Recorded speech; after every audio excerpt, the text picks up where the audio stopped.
大家好啊！今日講一個比較技術啲嘅 terms 咧，叫 game structure，增益結構啊。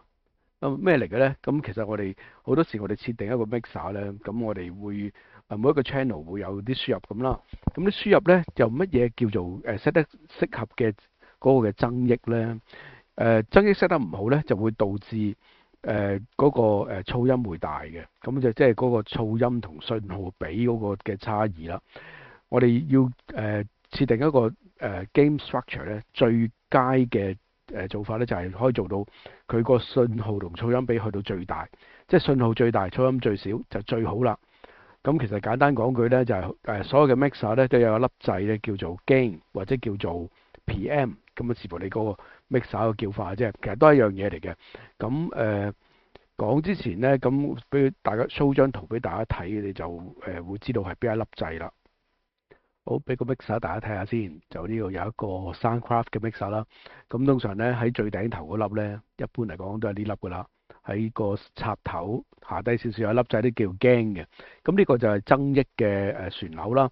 咁調校呢個都好重要嘅。如果調校得唔好嘅話咧，可能出嚟個聲音效果會係噪音大啦，又或者會失真添嘅。好啦，咁我要講一講。俾少少時間我講一講啲線路，可能會大家會唔係好明嘅，但係要講線路咧就可以更加透徹咁講下點解電子線路裏邊要即係嗰個 mixer 要調校個 game structure 係咁重要啦。咁呢個係一個Behringer 嘅 mixer 嘅一個嘅方塊圖啦。咁俾你睇下先。嗱，呢個就每一個 mono 輸入嘅一個方塊圖嚟嘅。咁由個咪輸入咧就一個平衡輸入啦，有兩條線啦。入嚟有一個叫做我哋叫 operation amplifier，即係運算放大器啊。咁呢度有一個運算放大器，仲經過一個叫high pass filter，再過呢個音控啦，即係高中低音嘅 equalizer 啦。然後之後先去到呢個就係我哋成日調嗰個 fader 啦，即係頭先嗰度呢個部分呢個 fader 啦。咁大家就睇到啦，其實支咪入咗嚟咧係經過咗一個、兩個、三個 amplifier， 即係嗰個 operation amplifier 先至去到個 fader。咁然後 fader 之後咧，再有一個amplifier 再擴大之後，先至再入去嗰啲個 mixer 裏邊嗰啲 bus 嘅。咁如果我哋校呢個增益咧，個增益就係呢粒啦。如果我哋校得唔好嘅話咧，如果佢呢度個增益好細，咁應該咁講。其實每一個 amplifier 咧，一個、兩個、三個都會一二三呢三個都會產生噪音嘅。越經過得多電子線路，噪音就越大。咁即係話咧，如果我信號夠大嘅話咧，就對比個噪音就會個比例就會細啲啦。所以如果我哋嗰個增益 set 得太細咧，個 gain set 得太細嘅話咧，咁個噪音相對地會大咗。去到呢度先將個 level 推返大咧。咁其實前面嗰三個 amplifier 產生嘅噪音咧，就變咗放大咗啦，就係咁簡單嘅啫。咁如果個 gain 如果 set 得唔好 ，set 得太大嘅話咧，佢又會失真喎，因為所有電子線路咧都有個極限嘅，即係唔可能會無限極限噶嘛。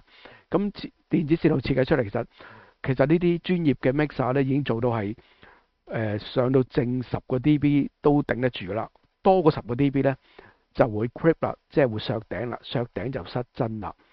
咁你話 analog mixer 呢個問題啊 ，digital mixer 有冇㗎？都有嘅。其實 digital mixer 其實個原理就不過係少咗啲 amplifier，裏邊用運算放大，即係用個計數嘅方式去計出嚟啊。譬如佢放大個聲音，佢係靠乘一個嘅數值啦。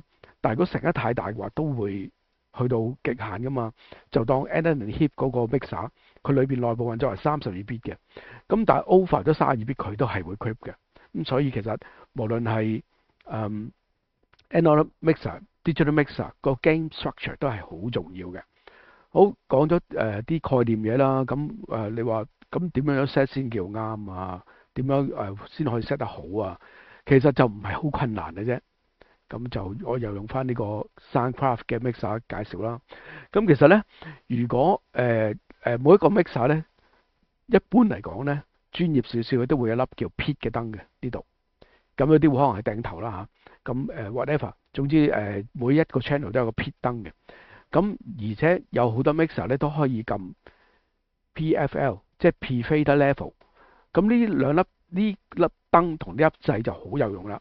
咁如果我哋要 set 個 gain structure 嘅話咧，就以呢個 mixer 嚟講咧，咁我哋當然要揾人一路講嘢，譬如試支咪咁啦，咁佢一路唱歌一路講嘢咁啦，我哋要擰嗰個 gain 啦，擰到咧接近咧佢個 pit 個燈會着嗰陣時咧，就即係話去到極限啦。其實 pit 個燈着咧，通常都要去到正4 dB 㗎啦，咁應該就唔好超過0 dB 係最好嘅。咁你擰到去眼 pit 燈開始閃啦嘅時候，你再扭翻成啲咁多，咁樣應該就最好啦，係咪？咁好啦，其實另外咧仲可以撳埋個 PFL 咧，你就會睇到呢個meter 咧就會跳下跳下噶啦，就係你要設定嗰支咪或者個 input channel 嗰個嘅level 嚟嘅。咁你睇呢粒燈咧就更加清楚啦。咁如果跳到去佢講嘢嘅時候咧，跳到大約係0 dB 或者多過0 dB 少少都得嘅，咁樣都叫 set 得好啦。但係如果少過0 dB，譬如喺-3、-6咁咧，去到盡都係得-6 dB 嘅話咧，咁就唔係太理想啦。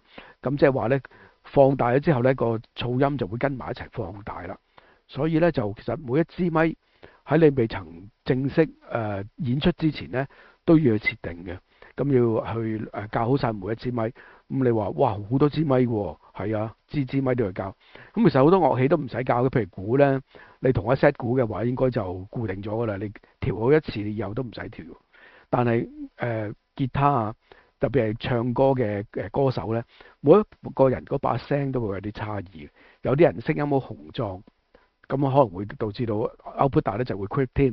咁但係有啲人聲音好柔弱嘅，咁我哋所以每次轉一位歌手咧，都應該調一調個gain去遷就，去校到直至到係最好為止嘅。咁好啦，你話喂可能佢得一支咪，但係轉好多個人咁點算啊？如果呢個情形咧，就真係要執生啦。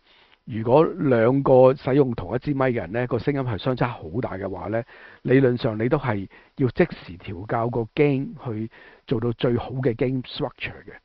咁大致上就係咁啦。咁你話Digital Mixer 有冇得教嘅？梗係有啦。我又用翻Adam and Heath 嗰個 app 嚟示範啦。好啦，呢個就係個 app 啦。其實個真正嘅 mixer 都係咁上下樣嘅。咁每一個 channel 咧都可以調校。上次又教 compressor 啦，又試過 set 呢個gauge 啦。咁咧 Adam and Heath 咧就唔係叫 gain 嘅，就叫 PM。撳咗 PM 之後咧，呢個就 set gain 啦。咁可以調大縮細咁嘅。咁就你直接有呢佢呢個就更加清楚，你要就睇到呢個 meter 咧。呢個 meter 就嗰個 channel 嗰個 output 嚟㗎啦。咁你就睇佢講嘢嘅時候當係講嘢，或者唱歌啦。唱歌嘅時候咧，最好就係 around 喺0 dB 上落少少啦。咁佢唱到即係最響嗰陣都係0咁上下咧，0 dB 咁上下咧就最啱啦。咁就又係咁講啦，每一個歌手可能都嗰個聲線都好唔同嘅，所以就要調校好先至正式出街啦。咁大致上就係咁多㗎啦。咁其餘啲嘢咧，fader 嘅話咧就係執生嘅，我嚟叫做淡入淡出嘅啫。主要就係咁。如果有少少嘅輕微嘅調校，我哋都可以喺呢度調嚟控制個大細聲嘅。但係即係喺演出前咧，就要逐支咪逐個樂器 set 好個 gain，咁就最理想啦。好，今日就好簡短啫，就講到呢一度就 OK 啦。咁好多謝大家收睇。